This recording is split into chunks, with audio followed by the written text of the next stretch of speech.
அனைவருக்கும் வணக்கம். இது உங்கள் மலைச்சாரல். நான் உங்கள் அகிலா. இன்னைக்கு இந்த வீடியோல நம்ம மதுபானி ஓவியம் எப்படி பண்றதுன்றது தான் இந்த வீடியோல பார்க்க போறோம். இது வந்துட்டு இந்தியால மதுபானின்ற ஒரு இடத்துல தான் இந்த ஓவியக்கலை உருவானுச்சு. அந்த ஓவியக்கலையை இன்னைக்கு நம்ம எப்படி பண்றதுன்னு பார்க்க போறோம். இன்னைக்கு நான் இந்த வீடியோல ஒரு எளிமையான ஓவியத்தை தான் பண்றத காமிக்க போறேன். வாங்க வீடியோக்குள்ள போலாம். இந்த ஓவியம் வரைகிறதுக்கான பேஸாக நான் ஒரு கார்ட்போர்ட் அட்டை எடுத்துக்கிறேன். நீங்கள் கார்ட்போர்ட் அட்டை இல்லைன்னா ஒரு மொத்தமான கார்ட்போர்ட் அட்டை பெட்டியில் இருக்கிற ஒரு அட்டையை எடுத்து கட் பண்ணி வச்சுக்கோங்க. அதில் நான் இப்போது பேக்ரவுண்டுக்கு மஸ்டர்ட் எல்லோ கலரில் பேக்ரவுண்ட் 2 கோட்டிங் அடிச்சுக்கிறேன். இப்போது நம்ம என்ன வரைய போகிறோமோ அதை அவுட்லைனாக வரைய போகிறோம். நீங்கள் நல்லா வரைவீங்கன்னா நேராக நீங்களே பென்சில் வச்சு வரைஞ்சிடலாம். இல்லைனா நீங்கள் ஏதாவது ரெஃபரன்ஸ் எடுத்துகிட்டு அதை வந்துட்டு இதில் வச்சு ட்ரேஸ் பண்ணி எடுத்துக்கலாம். நான் இப்போ நேராகவே இதில் வரைய போகிறேன். ஒரு ரெங்கோலி கோலம் மாதிரி அதிலேருந்து ஒரு மயில் வர மாதிரி வரைய போகிறேன். அதை நான் இப்போது இந்த பென்சில் வச்சு வரைஞ்சிக்கிறேன். ஆனால் இதில் ஏதாவது ஒரு தப்பு பண்ணிட்டோன்னா நம்மளால் எரேஸ் பண்ண முடியாது. நம்ம இந்த பேக்ரவுண்டுக்கு அடிச்சிருந்த கலர்லேயே பெயிண்ட் பண்ணி அந்த இடத்த மறைச்சிடலாம். அது மாதிரி நான் ஒரு தப்பு பண்ணதுக்கு அந்த பேக்ரவுண்ட் கலர்லேயே பெயிண்ட் பண்ணி மறைச்சிட்டேன். அதுக்கு மேலே கரெக்டாக பெயிண்ட் பண்ணிவிட்டேன். இப்போது அதுக்கு நம்ம கலர் கொடுக்க போகிறோம். ஃபஸ்ட்டு அவுட்லைனை நல்லா அவுட்லைன் எடுத்து வச்சுக்கோங்க. எடுத்துகிட்டு எந்தெந்த பார்ட்டுக்கு எந்தெந்த கலர் கொடுப்போமோ அதை செலக்ட் பண்ணிக்கிட்டு நம்ம இப்போது அந்த கலரை கொடுக்க ஸ்டார்ட் பண்ணலாம். நான் பேக்ரவுண்டுக்கு ஃப்ளாட் ப்ரஷில் ப்ரஷ் நம்பர் 8 வச்சு அடித்தேன். இப்போது இந்த பெயிண்டிங் அடிக்கிறது வந்துட்டு ரவுண்ட் ப்ரஷில் நம்பர் 0ன்றது தான் நான் எடுத்து அடிச்சிட்ருக்கேன். அதான் இருக்கிறதுலே சின்னது. நம்ம இப்போ தான் கரெக்டாக நம்மளால் பண்ண முடியும். நான் அதுக்கு வந்துட்டு 6 0 தான் யூஸ் பண்ணியிருக்கேன் இந்த பெயிண்டிங் ஃபுல்லாகவே வரைகிறதுக்கு. இப்போது இந்த உள்ளே இருக்கிற டிசைனுக்கும் இந்த மூக்குக்கு கொண்டைக்கெல்லாம் நான் ஒரு ரெட் கலர் கொடுத்துக்கிறேன். அதுக்கப்புறமா அதுக்கு கான்ட்ராஸ்ட்டாக அந்த ப்ளூ கலருக்கு கொஞ்சம் மேட்சிங்காக இருக்கிற மாதிரி ஒரு ஆரஞ்சு கலரையும் அந்த பூக்கு நான் கொடுத்துக்கிறேன். இந்த பெயிண்டிங் மட்டும் எனக்கு ஒர்க் பண்ணும்போதே ரொம்ப பிடிச்சி போச்சு. ஏன்னா ஒவ்வொரு கலரும் அந்த கலர் காம்பினேஷனுமே எனக்கு ரொம்ப பிடிச்சிருந்தது. அதுக்கப்புறம் ஒரு க்ரீன் கலர் எடுத்து பட்ஸ் வச்சு நான் டாட் பண்ணிவிட்டு அதுக்கப்புறம் அதில் ப்ரெஷ் எடுத்து அதை ஃபில் பண்ணேன். ஆனால் இதில் ஒரு சொதப்பல் பண்ணிவிட்டேன். நான் ஃபஸ்ட்டு பேக்ரவுண்டை கலர் பண்ணிவிட்டு அதுக்கப்புறம் அந்த டாட் வச்சுருக்கணும். நான் ஃபஸ்ட்டு அந்த டாட் வச்சதுக்கப்புறம் பேக்ரவுண்டுக்கு எல்லோ கலர் கொடுக்குறேன்னு சொல்லிவிட்டு அதில் சொதப்புனதுனால கொஞ்சம் மேட்ச் பண்ணி ஏதோ மேனேஜ் பண்ணி ஒன்று கலர் கொடுத்து வச்சுட்டேன். அதுக்கப்புறம் அந்த கொண்டைக்கு கீழே இருக்கிற அந்த டிசைனுக்கு வந்துட்டு ஒரு டார்க் ப்ளூ கலர் கொடுத்துட்டு கீழே வந்துட்டு நான் அதே மாதிரி ஒரு ஆரஞ்சு கலர் கொடுக்குறேன்.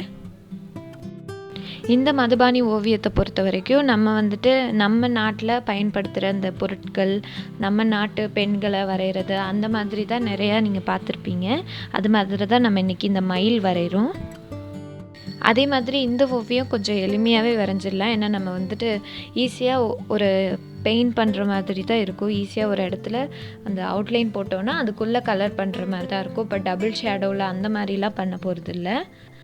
அதே மாதிரி இந்த ஓவியத்துக்கு நல்ல பாப்பப் கலர் யூஸ் பண்ணால் இன்னும் அழகாக இருக்கும். இப்போது அந்த மரக்கிளை மாதிரி வரைஞ்சதுக்கு நான் ஒரு ப்ரௌன் கலர் கொடுத்துக்கிறேன். இது வரைகிறது தான் எனக்கு ரொம்பவே பிடிச்சிருந்தது. ஏன்னா அது நல்லா நெளிஞ்சு வளைஞ்சு அந்த மாதிரி இருந்தது. அது அந்த பேக்ரவுண்டுக்கும் அந்த ப்ரௌன் கலருக்குமே ரொம்ப அழகாக இருந்தது பார்க்குறதுக்கே. இப்போது நான் அது ஃபுல்லாக 4 சைடும் இருக்கிற அந்த மரக்கிளையை வரைஞ்சிக்கிறேன். நான் ஒவ்வொன்றுமே 2 வாட்டி வரைஞ்சேன். அப்போ தான் அந்த ஃபினிஷிங் ஒர்க் நல்லாயிருக்குன்றதுக்காக இப்போது இதை வரைஞ்சிட்டு இதுக்கு மேலே இன்னொரு கோட்டிங்கும் நான் கொடுத்தேன். இது காஞ்சதுக்கப்புறமா. அதனால தான் அப்போது பார்க்குறப்போ ஃபினிஷிங் நல்லாயிருக்கும். இந்த மரக்கிளை மாதிரி வரைஞ்சதுக்கப்புறமா இது கொஞ்சம் லைட்டாக இருக்கும். அடுத்த கோட்டிங் அடிக்கும்போது இன்னும் நல்லா டார்க் ஆகிடும். இப்போ பார்த்தீங்கன்னா உங்களுக்கே தெரியும். நான் ஒவ்வொன்றுமே அடித்து அது காஞ்சதுக்கப்புறம் தான் அடுத்த ஒர்க்குக்கு போகிறேன். இல்லைனா நம்ம கை வைக்கும்போது நம்ம கையில் ஒட்டியே அது ஃபுல்லாக அந்த பெயிண்டிங் ஸ்பாயில் ஆகிடும். அதனால் ஒவ்வொன்றும் வரைஞ்சி காஞ்சதுக்கப்புறம் அடுத்ததுக்கு போங்க. இப்போது அந்த கிளையில் இருக்கிற இலைக்கு நான் கலர் கொடுக்குறேன். அதுக்கு வந்து ஒரு நார்மல் க்ரீன் கலர் கொடுக்குறேன்.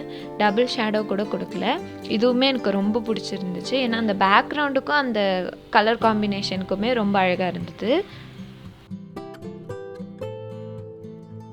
இப்போ நம்ம ரெங்கோலி மாதிரி இருக்கிற அந்த டிசைனுக்கு பெயிண்ட் பண்ணலாம். நான் இதுக்கு ஒரு ரெட் கலர் கொடுக்குறேன். ரெட் கலர் நல்லா பிரைட்டாக அந்த மூக்குக்கு கொண்டைக்கு கொடுத்த அதே கலர் கொடுக்குறேன். இதில் வந்துட்டு மயிலோட இறகு மாதிரியான ஒரு ட்ராயிங் வந்து நான் நடுவில் வரைஞ்சிருக்கேன். அதுக்காக நான் ஒரு டார்க் ப்ளூ கலர் வந்து அந்த மயிலோட இறகுக்கு கொடுத்துக்கிறேன். மயிலோட இறகு வந்து அந்த கலரில் இருக்குன்றதுனால அதை டெபிக் பண்ணுறதுனால அந்த ஒரு டார்க் ப்ளூ கலர் நான் அதுக்கு கொடுத்துட்டு சென்டராக இருக்கிற இடத்துக்கு அது நல்லா பாப்பப் ஆகி காட்டுறதுக்காக ஒரு எல்லோ கலர் கொடுத்துக்கிறேன்.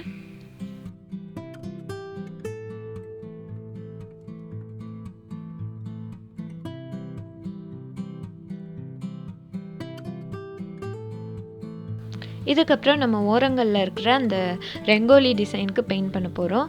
இப்போது இதுக்கு ஒரு ரெட் கலர் கொடுத்ததுனால அதுக்கு ஒரு காம்பினேஷன் மாதிரி இருக்கட்டும்னு ஒரு க்ரீன் கலர் நான் கொடுத்தேன். ஏன்னா நம்ம இதுக்கு வந்துட்டு ரொம்ப லிமிட்டட் கலர்ஸ் தான் யூஸ் பண்ண முடியும். நிறைய கலர்ஸ் இதில் யூஸ் பண்ணியும் பண்ணலாம். ஆனால் கொஞ்சம் கலர்ஸ் தான் என்கிட்ட இருந்துச்சு. நான் அதை தான் யூஸ் பண்ணி இதை பண்ணேன். அதனால் திரும்ப ரிப்பீட்டடான கலர்ஸ் தான் வந்துகிட்டே இருக்கும். க்ரீன் கொடுத்ததுக்கப்புறமா நான் ஒரு ஆரஞ்சு கலர் கொடுத்தேன். ஆரஞ்சுக்கு அப்புறமா ஒரு டார்க் ப்ளூ கொடுத்தேன். அந்த டார்க் ப்ளூக்கும் அந்த ஆரஞ்சுக்கும் காம்பினேஷன் ரொம்பவே நல்லா இருந்துச்சு. அது ஃபுல்லாக கொடுத்து முடிச்சதுக்குமே பார்க்குறதுக்கு ஒரு அந்த ட்ராயிங் கொஞ்சம் ஃபில்லான மாதிரி இருந்தது. இதுக்கப்புறமா நான் கடைசியாக இருக்கிற அந்த ஒரு டிசைனுக்கு வந்துட்டு ஒரு மெரூன் கலர் கொடுக்குறேன். இது ரெட் கிடையாது, ஆனால் கேமராவில் பார்க்குறதுக்கு ரெட் மாதிரி இருக்குது. இது ஒரு மெரூன் கலர். அந்த கலர் நான் ஃபுல்லாக கொடுத்து முடிச்சதுக்கப்புறம் நான் அந்த மயிலோட ட்ராயிங் ஃபினிஷ் பண்ணிடுறேன். இப்போது அந்த மரத்து கிளையில் வந்துட்டு கிளிலாம் உட்காந்துருக்கிற மாதிரி ஒரு ட்ராயிங் வரைஞ்சிருந்தேன். அதுக்கு நம்ம இப்போ ஒரு கலர் கொடுக்கலாம். கிளி எப்போவுமே க்ரீன் கலரில் இருக்கும்னு சொல்லிட்டு நான் க்ரீன் கலர் கொடுக்குறதுக்கு க்ரீன் கலரும் அதுக்கு ஒரு காம்பினேஷனாக ஒரு ப்ளூ கலரும் கொடுத்துருந்தேன். அதுவுமே நல்லா தான் இருந்துச்சு. அந்த கிளியுமே கொஞ்சம் நடுவில் டிசைன்லாம் போட்ட மாதிரி இருந்தது. அதுக்கும் நான் அதுக்கு கான்ட்ராஸ்டாக ஆரஞ்சு கலர் அந்த மாதிரி கொடுத்துக்கிறேன். இது வந்துட்டு ஒரு ரெங்கோலி டிசைன் மாதிரி தான் நம்ம இந்த பெயிண்டிங் ஃபுல்லாகவே பண்ண போகிறோம். அதனால தான் கிளிக்கெலாம் டிசைன் பண்ணுறோம். அந்த மயிலுக்கு கண்ணில் நம்ம எப்படி வரைஞ்சோமோ அதே மாதிரி இதுக்கும் ஒயிட் கலர் கார்னரில் வச்சுட்டு சென்டராக ஒரு பிளாக் கலர் பண்ணலாம். இதே மாதிரி மேலே ஒரு கிளையில் ஒரு கிளி உட்காந்துருக்க மாதிரி வரைஞ்சிருந்தேன். கிளி மாதிரி இருக்காது, அது ஒரு பறவை. அது வந்து ரெண்டுத்தையும் நான் அதுக்கு கலர் பண்ணி முடிச்சதுக்கப்புறமா அங்கங்கே குட்டி குட்டி ஃப்ளார்ஸ் இருக்குது. அந்த ஃப்ளார்ஸ் வரைகிறதுக்காக நான் ஒரு பீச் கலர் எடுத்து அதுக்கு அடிச்சுட்டு சென்டராக வந்துட்டு ஒரு டார்க் ப்ளூ கொடுத்துக்கிறேன். ஃபுல்லாகவே எல்லா இதுக்கும் அதான் கொடுத்தேன். இப்போது இந்த மண்டேலா டைப்பில் நம்ம ஒரு விஷயம் பண்ண போகிறோம். அதுக்கு வந்துட்டு ப்ரெஷ்ஷோட பின்பக்கம் வந்துட்டு பெயிண்டில் வச்சு நான் இந்த மாதிரி அந்த மரக்கிளையில் இருக்க மாதிரி பண்ணேன்.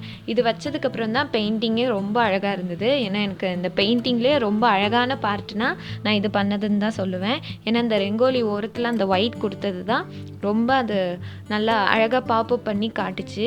நல்லா அந்த ஓவியமே ரொம்ப அழகாக இருந்தது. எனக்கு அப்படி தான் தோணுச்சு. நீங்கள் எப்படி இருக்குன்றதை கீழே சொல்லுங்கள். அவ்வளோதான், நம்ம இந்த ஓவியத்தை முடிச்சிட்டோம். இதுக்கு அவுட்லைன் கொடுக்கலான்னு தான் நினச்சேன். அவுட்லைன் வந்துட்டு ஒரு பிளாக் கலர் சிடி மார்க்கர் வச்சு இதுக்கு மேலே அவுட்லைன் கொடுக்கலான்னு ஒரு ஐடியா இருந்தது.